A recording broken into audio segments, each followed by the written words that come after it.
उनका आंख भी अब निकालने का काम भारतीय समाज पार्टी कार्यकर्ता करेंगे। यूपी में पीले गमछे का भौकाल बन गया। जो काम कैबिनेट मंत्री ओम प्रकाश राजभर नहीं कर पाए, वो काम उनके बेटे अरुण राजभर ने आंखें निकलवाने की धमकी देकर करवा दिया।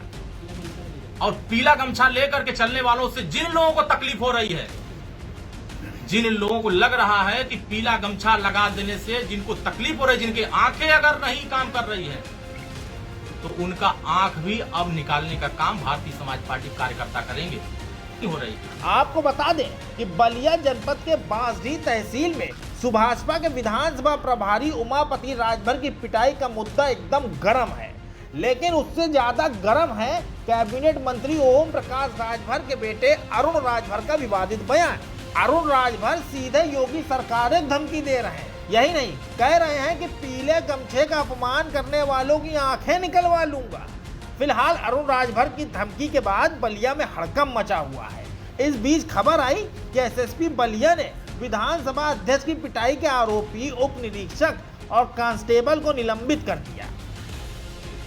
सुसंगत धाराओं में मुकदमा पंजीकृत कर विधिक कार्रवाई की जा रही है। उमापति राजभर के प्रार्थना पत्र पर कि थाना बांसडीह के उप निरीक्षक और कांस्टेबल के द्वारा उसके साथ दुर्व्यवहार किया गया, जिस पर उप निरीक्षक रंजित विश्वकर्मा और आरक्षी शैलेश को निलंबित कर दिया गया है तथा पूरे प्रकरण की में जो आरोप लगाए गए उसकी अलग से जांच की जा रही है।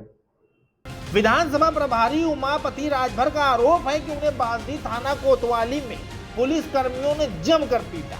एसडीएम के स्टेनो ने खड़े होकर पिटवाया। दरोगा और सिपाही पर तो कार्रवाई हो गई, लेकिन एसडीएम के स्टेनो का बालो बांका नहीं हुआ। ऐसे में अरुण राजभर अब स्टेनो पर एक्शन के लिए गांव-गांव जाकर राजभर समाज को जगा रहे हैं और 7 मार्च को तहसील घेराव का आह्वान कर रहे हैं। तत्काल हमन के बांसडीह तहसील का घेराव करे बदे गांव-गांव लोगन के हमन के संदेश देते हैं। तब बांसडीह तहसील का घेराव होए चाहिए कि ना होए चाहिए? बोला भाई, होए चाहिए कि ना होए चाहिए? अगर ये अधिकारी कर्मचारी गरीबन के पैसा से कम बैठत हुआ तहसील में, ब्लॉक पर, थाने पर, हमहन के पैसा से तनख्वाह पावत हुआ और हमहने के सतावत हुआ, तो ऐसा अधिकारी कर्मचारी के हमन की जरूरत होगा? ऐसा लोगों में कार्रवाई होए चाहिए कि ना होए चाहिए? शासन प्रशासन के संदेश जात हो। अब देखना ही होगा कि कैबिनेट मंत्री के बेटे के घेराव की धमकी से पहले एसडीएम का स्टेनो नप जाता है या फिर अरुण राजभर तहसील का घेराव कर अपनी ही सरकार पर प्रदर्शन करते हैं और अपनी ही सरकार पर इल्जामों के बम फोड़ते हैं। Bureau report, NDTV Bharat.